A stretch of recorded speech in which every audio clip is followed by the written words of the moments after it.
Selamat pagi teman-teman. Pagi. Gimana hari ini? Apakah semuanya sehat? Sehat, puji Ya Tuhan. mudah-mudahan semuanya sehat ya. Kalau ada yang kurang sehat, get well soon.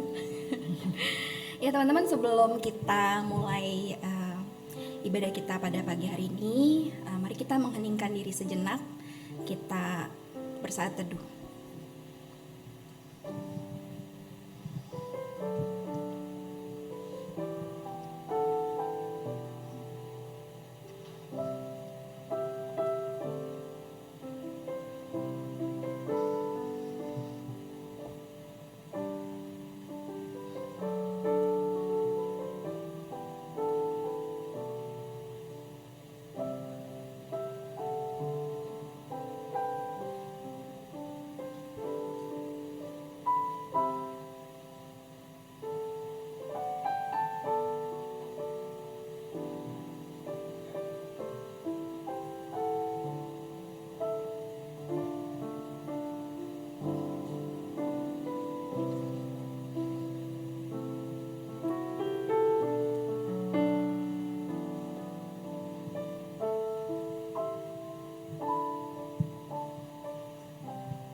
Kita berbahagia ketika hari ini kita bisa berkumpul lagi bersama dengan teman-teman di sini untuk beribadah. Marilah kita berdiri dan kita nyanyikan Hari Ini Kurasa Bahagia.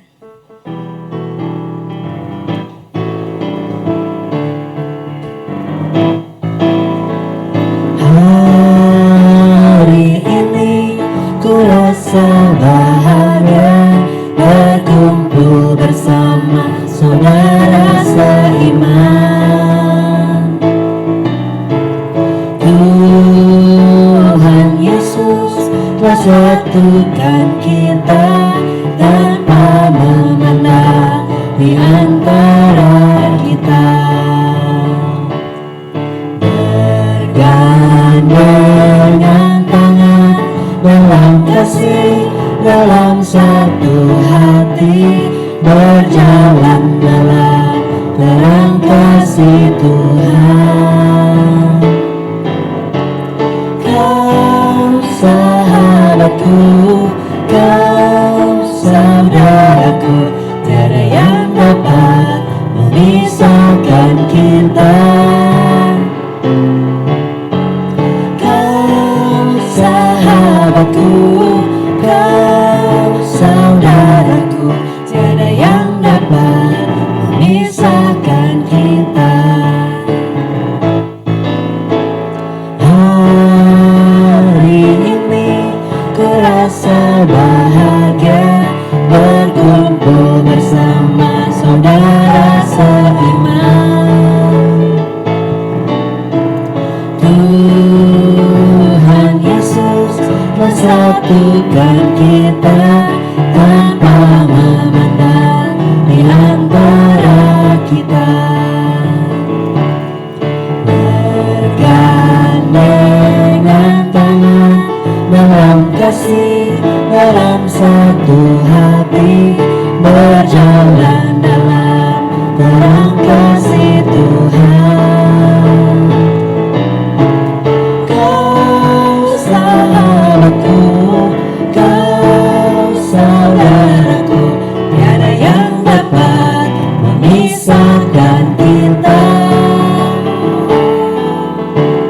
Kau sahabatku, kau saudaraku, tiada yang dapat memisahkan kita. Mari bersama-sama kita beribadah dengan pengakuan bahwa pertolongan kita adalah dalam nama Tuhan yang menjadikan langit dan bumi, yang kasih setianya kekal selama-lamanya.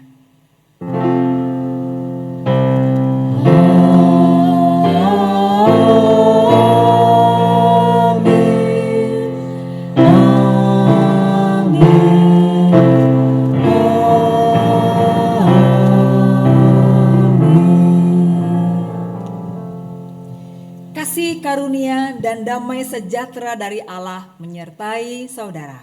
dan menyertai saudara juga.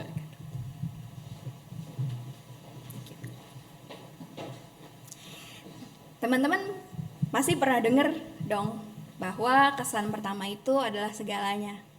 Pasti pernah dengar semua ya. Ada yang pernah nggak dengar nggak? Oke, nggak ada. Saat bergabung dengan komunitas baru, saat kita ketemu sama orang-orang baru, saat lamar kerjaan, ketemu calon mertua, dan dalam berbagai hal. Katanya teman-teman, berdasarkan serangkaian riset yang dilakukan oleh 2 psikolog dari Princeton, yaitu Janine Willis dan Alexander Todorov, katanya cuma perlu waktu 1/10 detik loh buat mendapat kesan pertama dari seseorang. Dan ternyata hal ini sangat mempengaruhi bagaimana orang itu memperlakukan kita dan kita memperlakukan orang itu. Maka nggak heran ketika dikatakan bahwa kesan pertama itu adalah segalanya. Tapi teman-teman pernah ngerasain kejadian nggak di mana ternyata kesan pertama sama kenyataan tuh nggak sesuai? Expectation versus reality. Atau mungkin kita pernah dapat testimoni dari teman, aku kira kamu dulu sombong loh, diem-diem doang. Atau misalnya galak banget sih kelihatannya gitu, atau serius banget gak bisa diajak bercanda. Tapi ternyata di sini terbukti bahwa kesan pertama tuh nggak selalu benar ya. Di sini terbukti bahwa kesan pertama itu tidak menggambarkan keseluruhan dari diri seseorang. Nah, kalau kata orang tadi kesan pertama itu penting, tema kita hari ini justru sebaliknya nih. Kita diingatkan untuk don't judge a person by their looks. Yang artinya jangan menilai seseorang dari penampilannya. Kenapa sih? Karena dengan menilai langsung seseorang cuma dari kesan pertama atau dari penampilannya, tanpa kita sadari kita bisa terjebak dalam opini diri kita sendiri.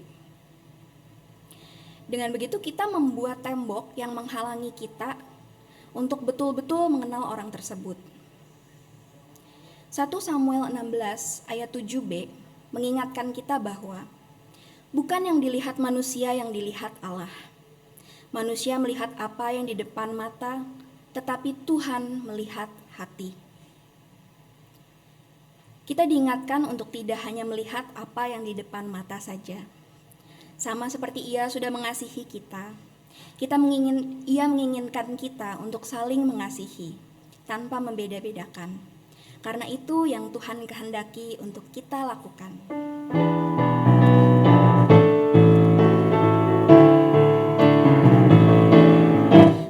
Perintah baru ku beri padamu, ada di antara kamu, saling mengasihi sama seperti aku mengasihimu, sehingga orang akan tahu engkau muridku, jika kau saling mengasihi, sehingga orang akan tahu engkau muridku, jika kau saling mengasihi.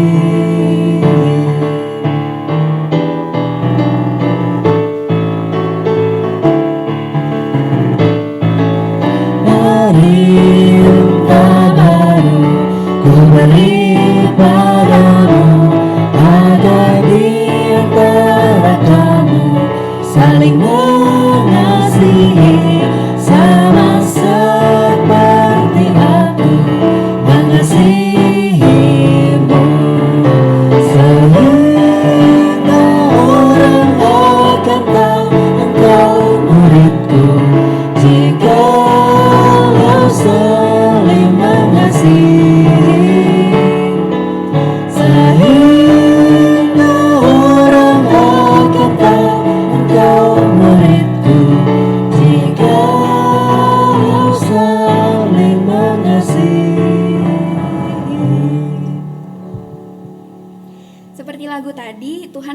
kita untuk saling mengasihi satu sama lain. Dengan begitu, kita memperlihatkan pada dunia bahwa kita adalah murid-Nya. Tetapi teman-teman, seringkali kita lalai. Secara sengaja maupun tidak, kita sering menyakiti hati sesama dengan berbagai perkataan maupun perbuatan. Kita terlalu cepat menarik kesimpulan, bahkan menghakimi seseorang berdasarkan penampilannya tanpa berusaha mengenal lebih jauh. Kita lupa bahwa Tuhan sudah mengasihi kita tanpa memandang kesalahan-kesalahan kita, apalagi hanya penampilan kita. Mari teman-teman, kita mau datang padanya. Kita minta pengampunan akan kesalahan kita melalui pujian ini.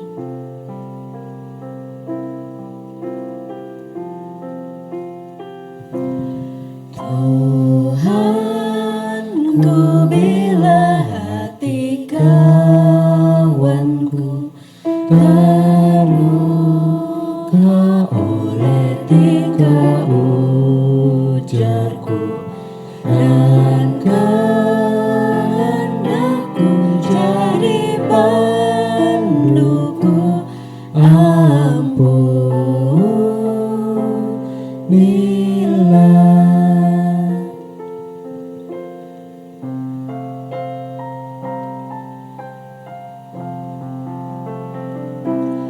Jikalau tuturku tak semena dan aku tolak orang berkesan, pikiran dan tuturku bercela, ampunilah.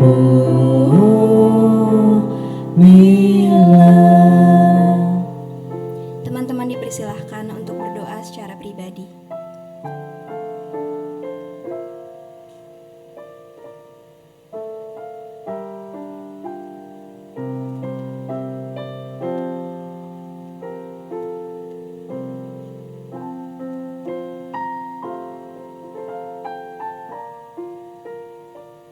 Ya Tuhan, inilah doa kami.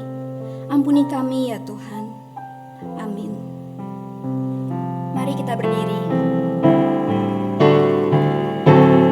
Dan hari ini aku bersandar serta padamu Bapa, berserah, berikan daku kasih-Mu mesra. Amin, amin. Berita anugerah bagi kita semua yang mengakui kesalahan dan sungguh-sungguh ingin bertobat. Dalam 1 Yohanes 4 ayat 10 dituliskan bahwa inilah kasih itu, bukan kita yang telah mengasihi Allah, tetapi Allah yang telah mengasihi kita dan yang telah mengutus anaknya sebagai pendamaian bagi dosa-dosa kita. Demikianlah berita anugerah dari Tuhan. Syukur kepada Allah Damai Kristus besertamu. dan besertamu juga. Teman-teman dipersilakan untuk saling memberikan salam damai.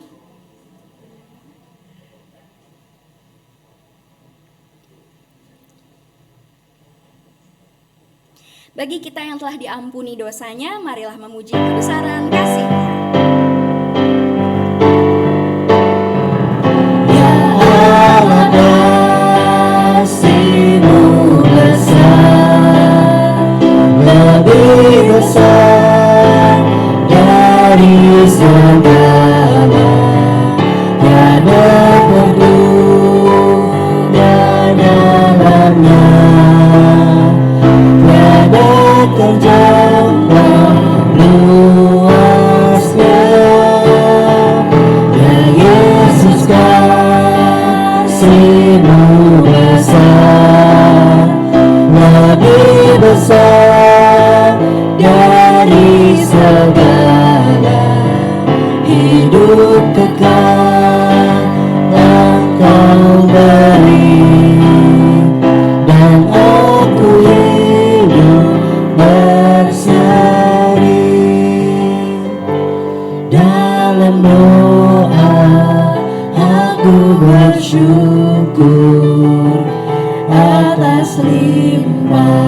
kasih-Mu. Ajar aku mengasihi-Mu dan sesama manusia.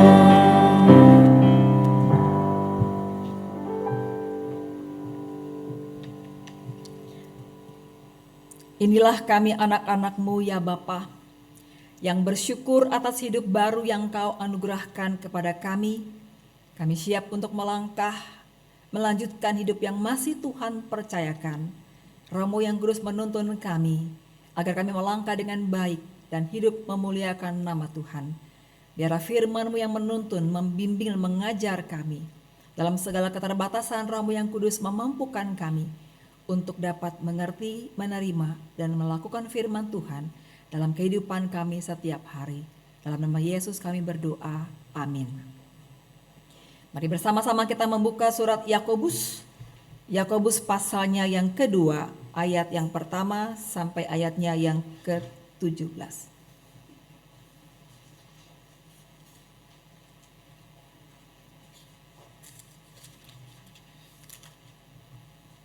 Saya akan membacakan Alkitab terjemahan baru 2.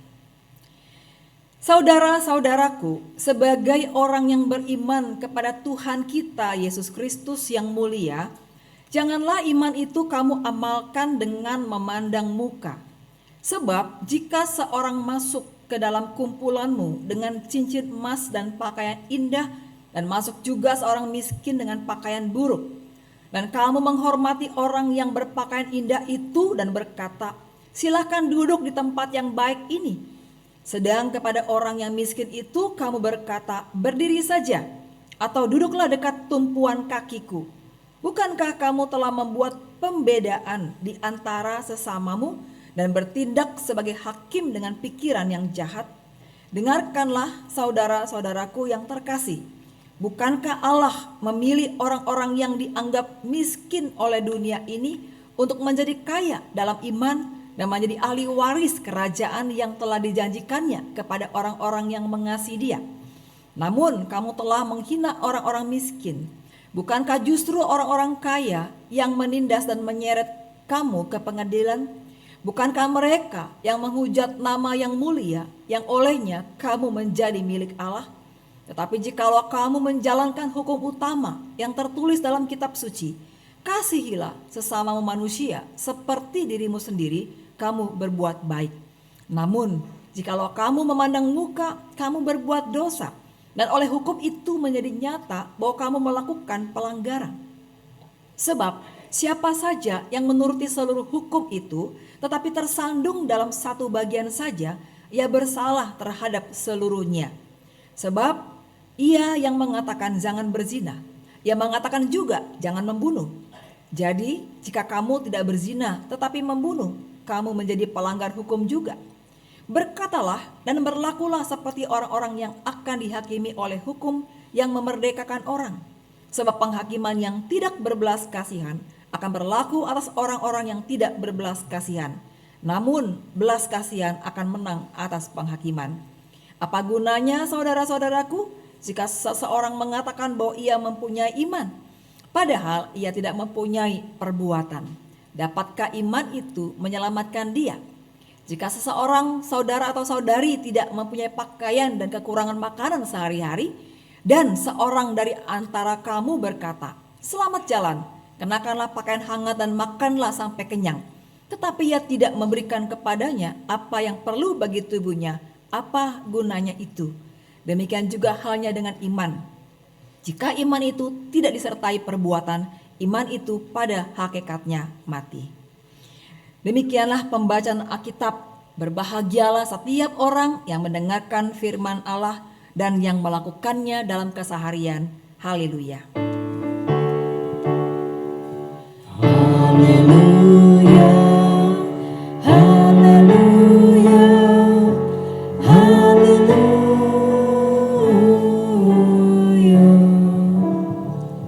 Silakan duduk.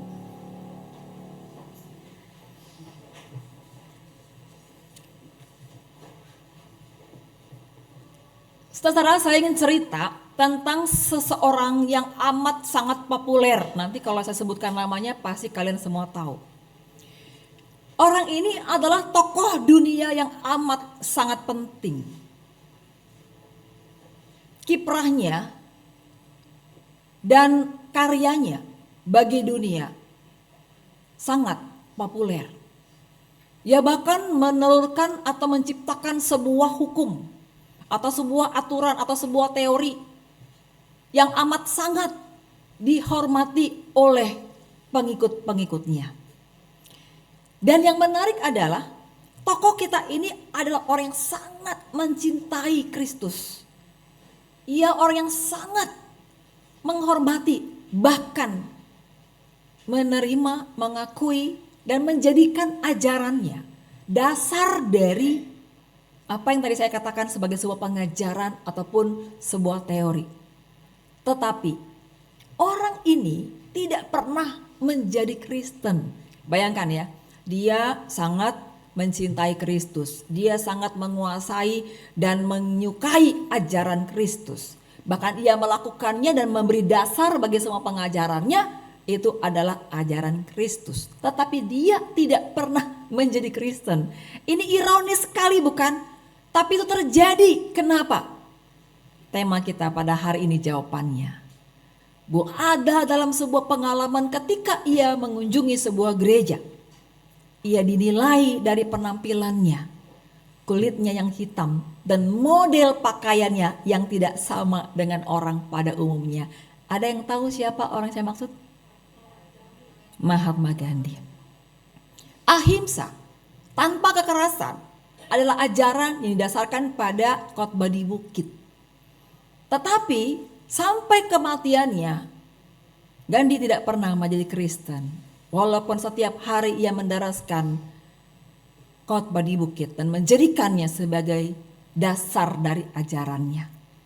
Saudara, saya tidak akan mulai dari pengantar karena semua sudah jelas disampaikan oleh liturgos kita pada hari ini, Felicia.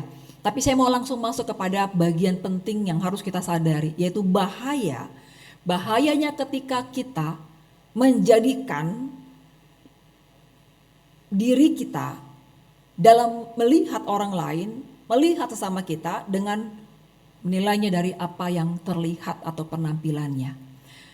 Dan ternyata kita sadar sekarang bahwa ini bukan sesuatu yang terjadi di dalam dunia pada umumnya. Apakah dalam pergaulan, dalam pekerjaan gitu ya, dalam relasi khusus, apakah kita ketika mau membangun hubungan dengan seseorang sebagai pacar atau sebagai calon teman hidup, atau sebagai mertua yang sedang menilai atau memastikan calon menantunya ini seseorang yang sangat baik, tetapi ternyata dalam komunitas Kristiani, dalam persekutuan orang percaya, sikap membedakan ini juga ternyata terjadi. Dalam surat Yakobus terjadi pada kehidupan umat, kehidupan jemaat. Ada orang-orang tuh yang memperlakukan umat yang ada dalam komunitas dengan sikap yang berbeda. Kepada mereka yang kaya begitu, mereka memberikan penghormatan dan penghargaan yang sangat tinggi. Bahkan menempatkan mereka pada posisi yang sangat baik gitu. Tempat yang sangat baik. Tetapi bagi orang-orang yang ada di bawah, dalam berbeda dalam hal status sosial ataupun dalam ekonominya, maka pandangan mereka dan sikap mereka sangat berbeda. Bahkan duduknya aja diatur gitu ya. Kalau orang-orang kaya tuh ditaruh di tempat terhormat, tapi kalau orang-orang yang miskin duduk di tumpuan kaki. Perbedaan ini menunjukkan bahwa ada suatu sikap dan pandangan yang berbeda antara orang yang dalam hal ini mempunyai status sosial ataupun tingkat derajat yang tinggi dengan yang rendah. Nah, saudara, apa yang menjadi bahaya? Bahaya pada waktu kita memperlakukan orang dengan penilaian kita, tadi sudah disampaikan oleh Felicia. Kita membangun tembok, kita mencegah diri kita untuk mengenal seseorang dengan seutuhnya. Belum apa-apa kita udah menilai gitu. Padahal belum tentu dia seperti yang kita duga. Pengenalan itu perlu proses, perlu waktu. dalam percakapan pastoral pernikahan ternyata ada loh yang udah 10 tahun pacaran, pada waktu menikah masih ada hal-hal yang mereka belum bisa kenal tentang calon suaminya atau calon istrinya. Jadi waktu itu tidak menentukan, orang tuh pasti langsung kenal. Dibutuhkan suatu dinamika yang benar-benar intens untuk kita betul-betul mau kenal seseorang yang dekat dengan kita gitu. Jadi bukan soal waktu pendek atau panjang, tuh bukan itu yang jadi utamanya. Tapi bagaimana isi dari perjumpaan-perjumpaan itu, isi dari pertemuan-pertemuan itu, bagaimana kita saling mengenal. Jadi perlu waktu yang panjang. Karena itu kalau sudah dari awal kita kemudian membuat suatu penilaian, membingkai gitu ya. Ya kalau misalnya Alkitab ini saya umpamakan sebuah bingkai, kita hanya bingkai orang itu sekotak ini saja. Padahal bisa jadi dia lewat atau lebih daripada kotak itu, maka kita akan rugi. Oh, ternyata orang itu tidak seperti yang kita duga. Yang kedua apa? Yang kita mungkin jarang sadari, bahwa ketika kita menilai seseorang dengan kacamata kita lewat penampilannya dan itu salah, dan membiarkan cara kita menilai itu membeda-bedakan orang di sekitar kita, ya, maka tanpa kita sadari sebetulnya kita sedang menanam benih diskriminasi, karena kita membedakan orang yang satu dengan orang yang lain. Dalam diri kita tanpa kita sadar kita sudah menanamkan benih diskriminasi, pembedaan.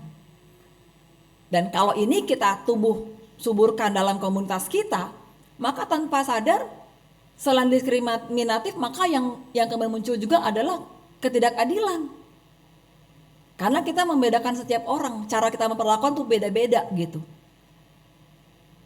Lalu kemudian apalagi kalau kita tarik lebih jauh, tadi yang pertama kita mengabaikan atau kita menutup diri pada sebuah proses pengenalan kepada sesama kita oleh karena penilaian di awal kita. Yang kedua, bahayanya adalah terjadi diskriminasi. Kita menumbuhkan dalam komunitas kita, dalam diri kita terutama, benih diskriminasi, ketidakadilan, cara kita memperlakukan orang lain. Lalu kemudian apalagi yang terjadi? Bahaya lain. Bahwa ketika orang diperlakukan berbeda, tentu ada perasaan-perasaan yang negatif. Merasa ditolak, merasa disingkirkan, merasa diabaikan, merasa diremehkan. Tapi sebaliknya ada orang yang kemudian ketika diperlakukan dengan baik merasa sombong, merasa arogan, merasa terlalu percaya diri, merasa kemudian lebih baik daripada yang lain. Dan ini semua adalah emosi-emosi negatif yang kalau kita biarkan ada akan membuat aura dalam komunitas kita itu menjadi buruk, jadi negatif. Bahaya, saudara. Dan kalau ini kemudian kita biarkan, maka bayangkan ya, dari skop kecil diri sendiri, kemudian komunitas kita mungkin ya, persekutuan pemuda, lalu tentu kepada masyarakat, lalu kepada bangsa dan negara. Jadi kalau di negara ini terjadi diskriminasi, terjadi ketidakadilan, maka sebetulnya tanpa kita sadari dalam hal yang kecil, sederhana, praktis, kita sudah ikut mengambil bagian untuk menyumbangkan situasi dan suasana seperti itu. Nah teman-teman, ternyata dua contoh yang kita lihat hari ini, baik yang dialami oleh Mahatma Gandhi maupun yang dialami oleh umat di surat Yakobus, menunjukkan bahwa gereja tidak bebas daripada keadaan itu. Bahwa orang-orang percaya tidak bebas dari kemungkinan bisa melakukan hal itu kepada sesamanya. Dan karena itu surat Yakobus mengingatkan kepada kita semua hal atau pesan yang sangat penting, yaitu jangan kita memandang muka, jangan kita menilai orang dari penampilannya. Sebab semua itu memiliki bahaya yang amat sangat mempengaruhi kehidupan pribadi kita maupun juga komunitas kita. Betapa penting memperlakukan semua orang tanpa memandang muka, apakah warna kulitnya, apakah penampilannya, status ekonominya, pendidikannya, gendernya, apapun. Setiap orang memiliki keunikannya masing-masing. Dan kita perlu belajar untuk melihat mereka dan menerima mereka sebagaimana mereka apa adanya. Bukan karena opini kita, bukan karena asumsi kita, tetapi belajar untuk menerima dan mengenal mereka apa adanya. Dan fakta bahwa terjadi kecenderungan dalam kehidupan gereja untuk memberikan perlakuan istimewa kepada orang tertentu atau kemudian mendiskreditkan orang yang lain karena faktor tertentu, membuat kita harus memiliki kepekaan tentang hal itu. Kalau kita sudah merasa bahwa saya punya penilaian seperti itu, maka kita harus cepat-cepat bertobat. Karena apa? Karena kita menyadari betapa hal itu menjadi sesuatu hal yang sangat berbahaya untuk kita lakukan dalam kehidupan kita. Saudara-saudara, perasaan yang terluka, suasana persekutuan yang rusak, semangat dan antusiasme untuk berkomunitas menjadi hilang. Itu adalah dampak yang akan terjadi ketika kita membiarkan kecenderungan menilai seseorang dari penampilannya itu kita tumbuh kembangkan. Saudara-saudara, kita mengenal Tuhan yang menghargai setiap orang. Dan hal yang paling penting jadi bukti tentang hal itu adalah kita semua gak ada yang sama. Gak ada. Bahkan orang yang kembar sekalipun tuh tetap ada perbedaannya. Kenapa? Karena tiap orang itu berharga bagi Tuhan. Tiap orang itu punya keunikan tersendiri yang gak dimiliki orang lain. Dan Tuhan itu bikin kita semua hanya satu-satunya di dunia ini. Gak ada edisi keduanya gitu. Nggak ada edisi khusus, nggak ada edisi. Kalau pakai baju banyak edisinya ya. Suatu hari saya pernah nih pakai baju batik bagus gitu, tapi nanti pergi ke sama gitu. Iya maklum lah ya, pasaran gitu kan. Kecuali kalau baju yang dirancang khusus gitu. Nah itu kayak baju yang dirancang khusus, nggak ada duanya. Teman-teman kita semua ini orang-orang yang dihargai Tuhan amat sangat tinggi. Jadi kalau nih misalnya ada di antara kita yang merasa kok aku diperlakukan berbeda ya, kok aku diperlakukan gak adil ya, kok yang itu disambut diperhatikan dengan begitu kok aku enggak, paling tidak ini bisa menjadi kabar baik buat kita semua. Bahwa kalaupun saya di mata manusia dianggap tidak setara sama yang lain, Tuhan menilai, menghargai, menghormati saya amat sangat tinggi. Itu dulu. Sehingga ketika kita mengalami satu perlakuan yang kurang baik, jangan buru-buru kita kemudian merendahkan diri sendiri dan menerima itu dengan apa adanya, sehingga kemudian membuat sukacita kita hilang, hati kita terluka dan kita kehilangan semangat untuk berkomunitas. No, jangan pernah biarkan itu terjadi.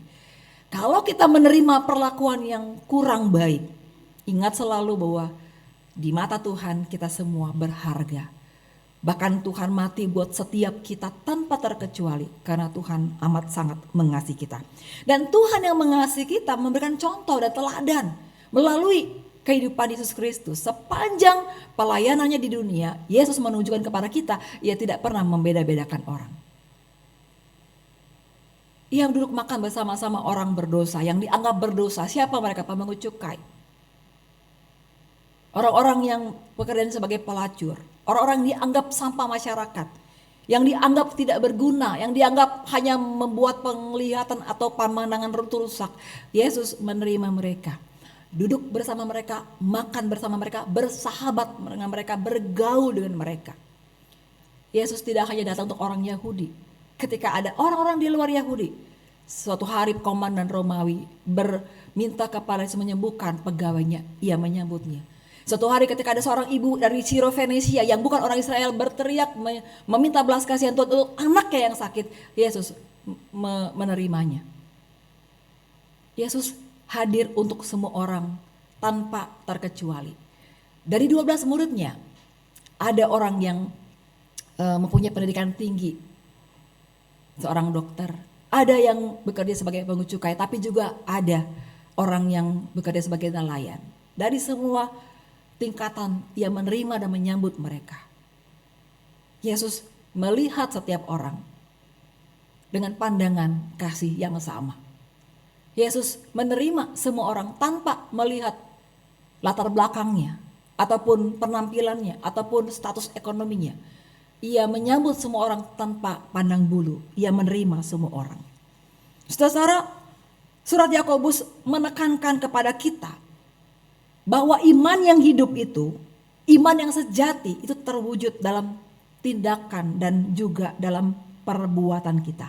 Dan iman yang tanpa perbuatan itu sesungguhnya adalah iman yang mati. Kalau kita mengatakan kita beriman, maka tandanya, maka wujudnya adalah tindakan kita, perbuatan kita.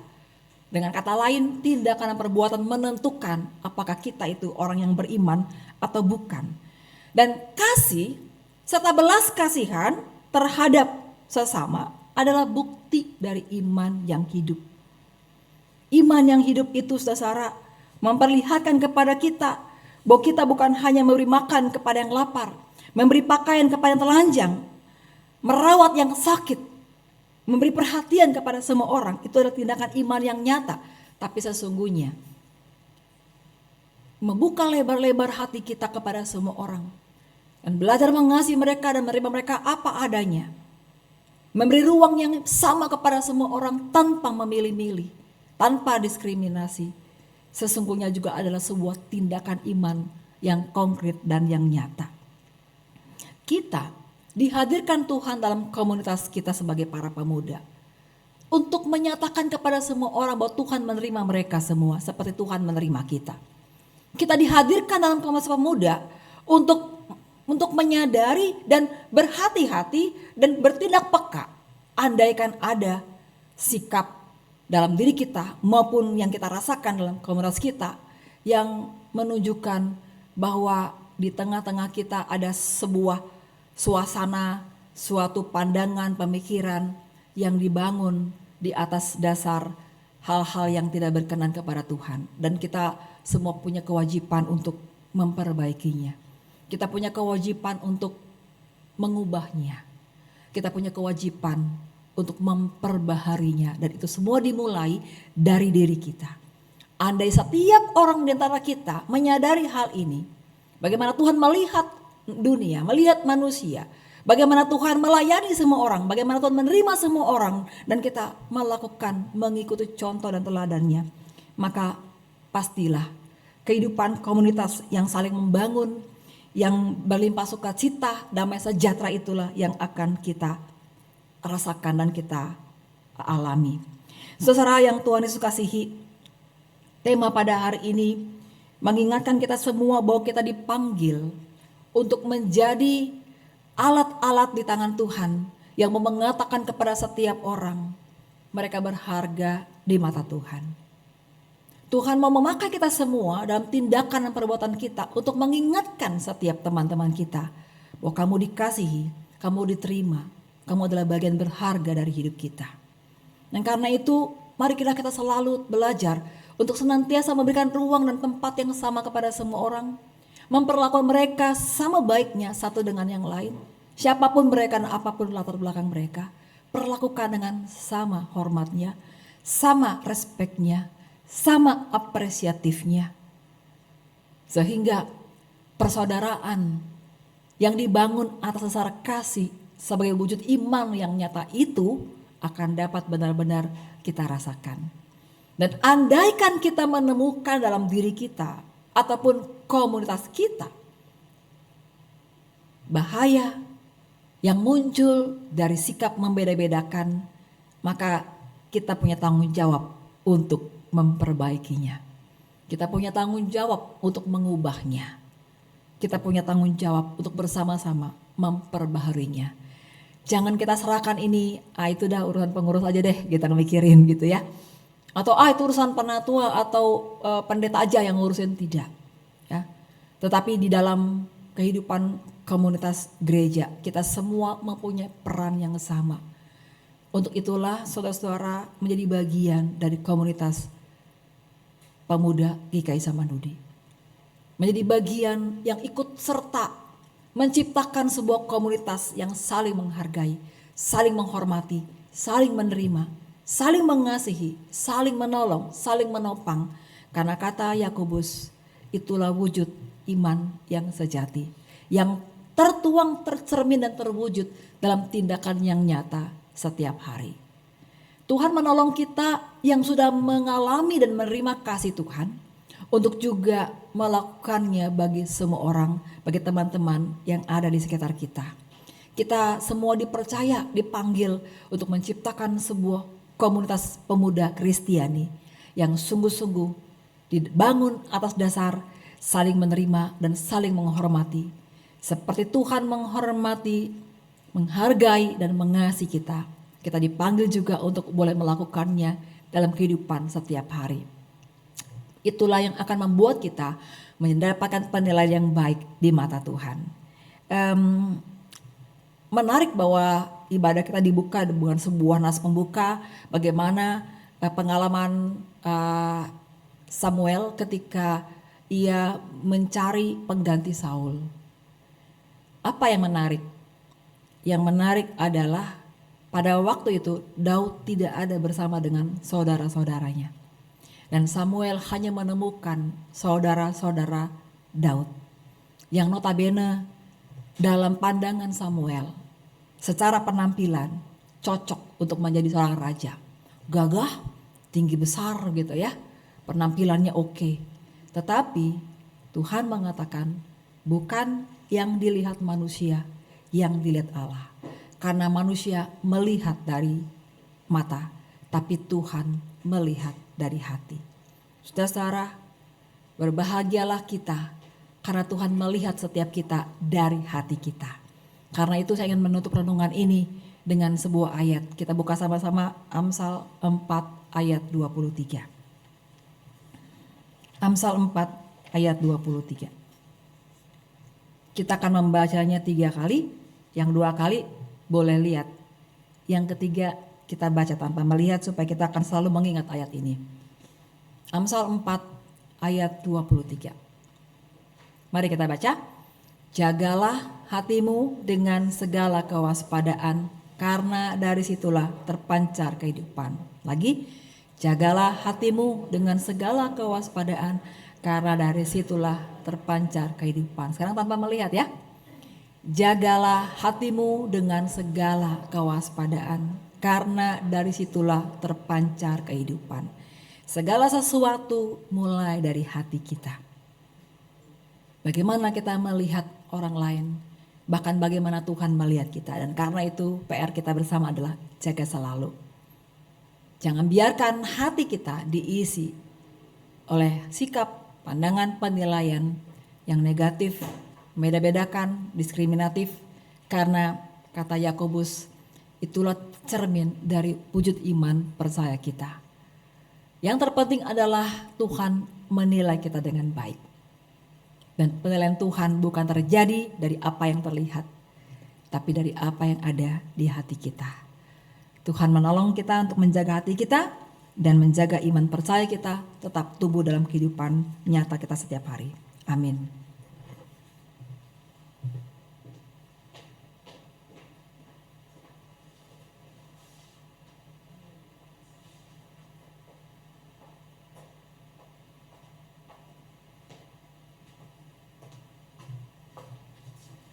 Umat diundang untuk berdiri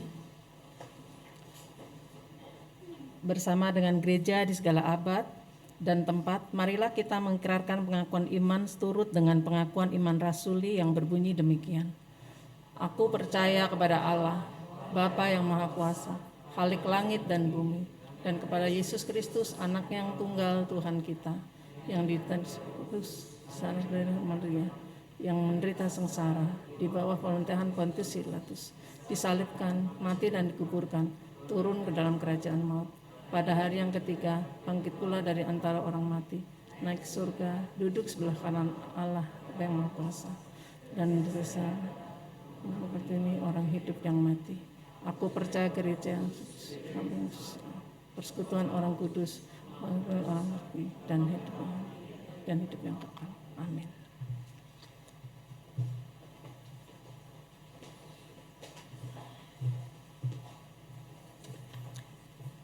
Teman-teman, mari bersama-sama kita menaikkan doa syafaat kita.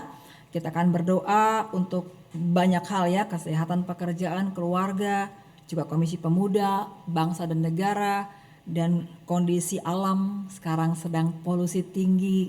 Jadi kalau lihat langit Jakarta, jangan pikir itu embun ya, tetapi itu udara yang kita amat sangat kotor. Mari kita sama-sama ikut juga mengurangi ya polusi tersebut dengan apa yang kita bisa lakukan. Kita juga mau bersiap-siap nih ya, akan makin ramai situasi politik Indonesia ya. Mari kita kalian punya peran, setiap orang punya peran penting untuk menentukan negara ini di masa depan ya melalui pilihan kalian.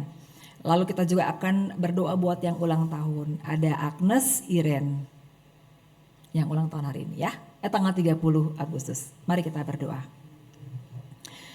Siapakah kami ini Bapak?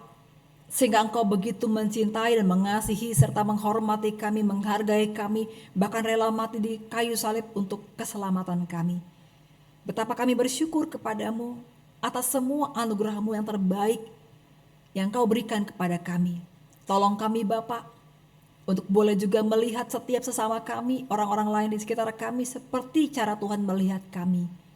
Ajar kami saling menerima, terbuka untuk dapat menjadi sesama bagi teman-teman kami, menjadi saudara yang saling mendukung, saling menghormati dan saling menerima, memperlengkapi, karena kami semua dalam kehidupan ini Tuhan tempatkan bersama-sama untuk saling melengkapi, saling menolong dan saling menopang.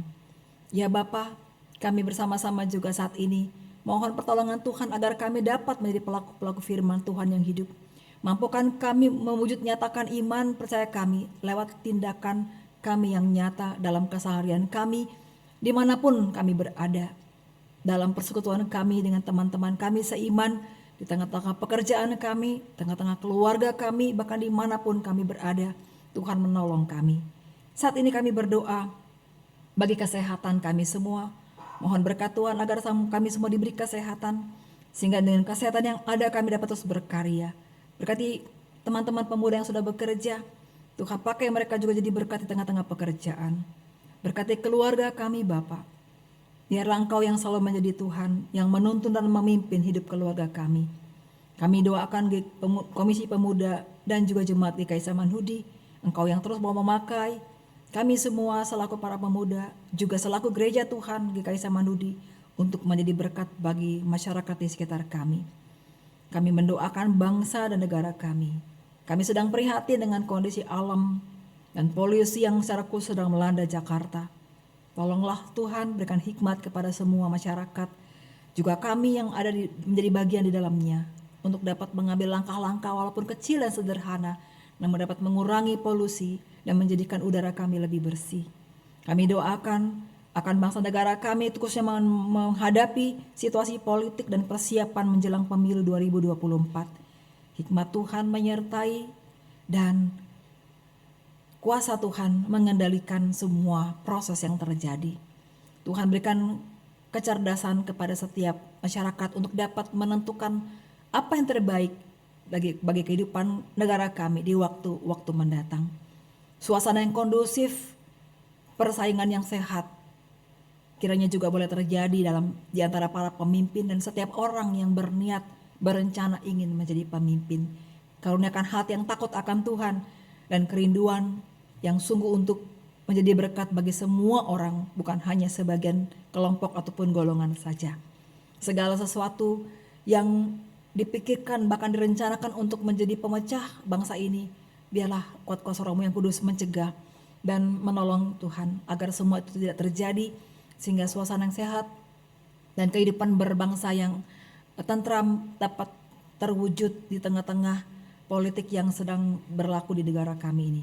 Ya Bapak, kami juga bersuka cita bersama-sama buat teman kami Agnes Iren yang boleh merayakan ulang tahunnya pada tanggal 30 Agustus yang lalu. Kami bersyukur, kami berbahagia ia bersama dengan kami menjadi bagian dari komunitas pemuda. Tuhan memberkatinya, memberinya kesehatan dan selalu memakainya dimanapun ia berada, memberikan semua yang menjadi kerinduan hatinya, cita-cita dan impiannya, baik di waktu dekat maupun di masa-masa mendatang. Dan biarlah Tuhan apa yang terbaik Engkau berikan kepadanya.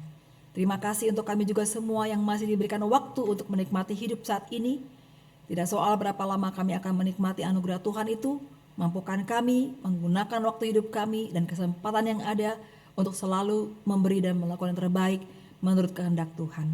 Kami berdoa dan menaikkan semua syafaat kami dalam nama Yesus Kristus Tuhan dan Juru Selamat kami yang hidup. Amin.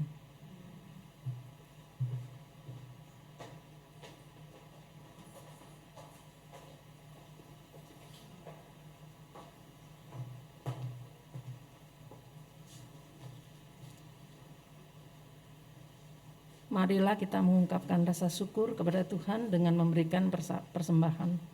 Dalam 2 Korintus pasal 9 ayat yang 7, kita diingatkan hendaklah masing-masing memberikan menurut kerelaan hatinya, jangan dengan sedih hati atau karena paksaan, sebab Allah mengasihi orang yang memberi dengan sukacita. Umat dapat memberikan persembahan dengan cara memasukkan amplop ke kantong persembahan atau kantong yang akan diedarkan atau dengan menggunakan QRIS.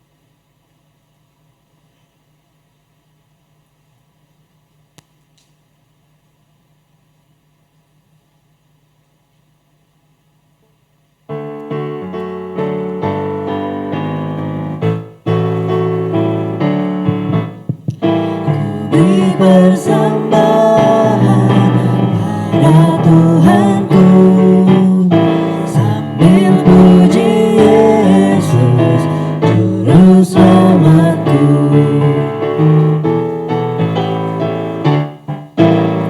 Dengan sukaria ku beri padamu dan merasa kaya dalam Tuhanku.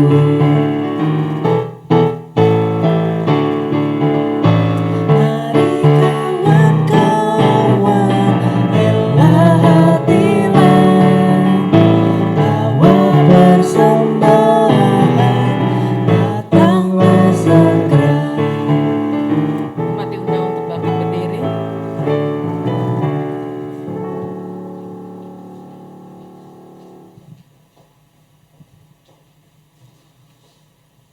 Mari kita berdoa. Bapa dalam surga, kami datang ke hadirat-Mu dengan mempersembahkan berkat yang telah kami terima dari-Mu. Terima kasih ya Allah atas kasih setia yang Kau nyatakan dalam hidup kami. Terimalah persembahan ini ya Bapa. Berkati orang-orang yang akan mengelola persembahan ini agar berguna bagi pelayanan gereja-Mu di tengah dunia ini. Dalam nama Tuhan Yesus Kristus kami berdoa. Amin.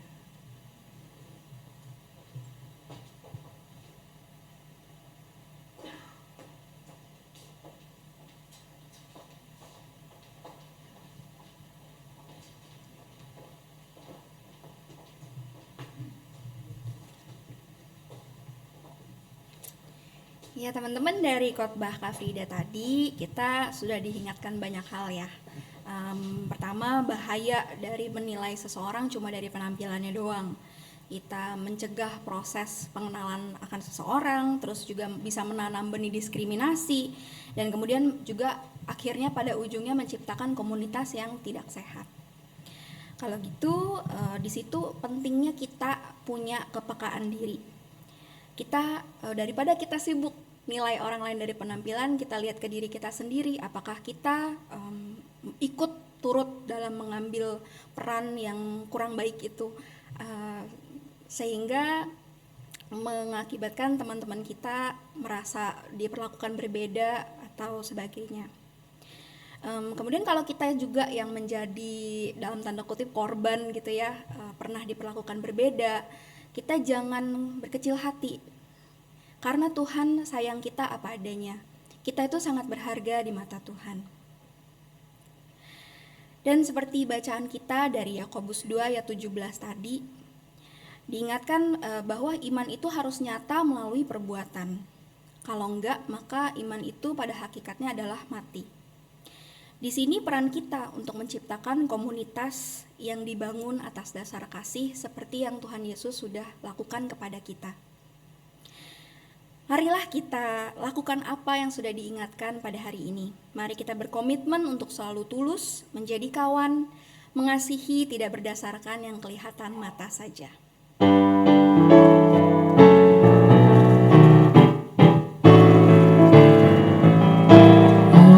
Aku hendak tetap berhati tulus karena teman mempercayaiku. Aku hendak tetap berjalan lurus karena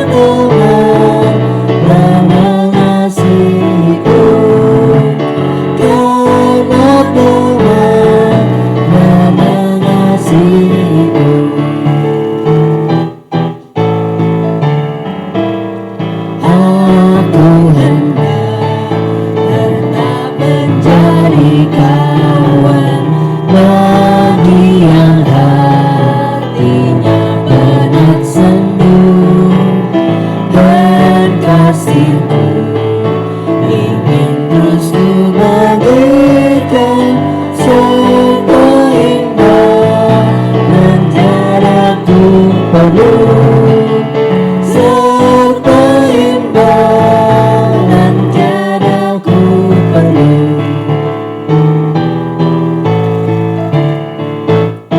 Aku hendak rendah hati selalu, karena ku tahu betapa ku lemah. Aku hendak menolong sesamaku, Allah Esa selalu ku sembah. Allah Esa selalu ku sembah. Pemuda-pemuda yang dikasihi Tuhan, arahkanlah hatimu kepada Tuhan. Kami mengarahkan hati kami kepada Tuhan. Jadilah saksi Kristus. Syukur kepada Allah, Terpujilah Tuhan. kini dan selamanya. Pulanglah dalam damai sejahtera dan terimalah berkat Tuhan. Tuhan memberkati engkau dan melindungi engkau. Tuhan menyinari engkau dengan wajahnya dan memberi engkau kasih karunia. Tuhan menghadapkan wajahnya kepadamu dan memberi engkau damai sejahtera. Amin. Haleluya, haleluya, haleluya, haleluya, haleluya, amin, amin,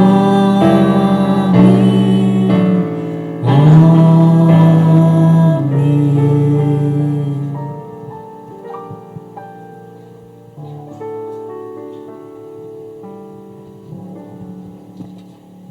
Teman-teman dipersilakan bersaat teduh.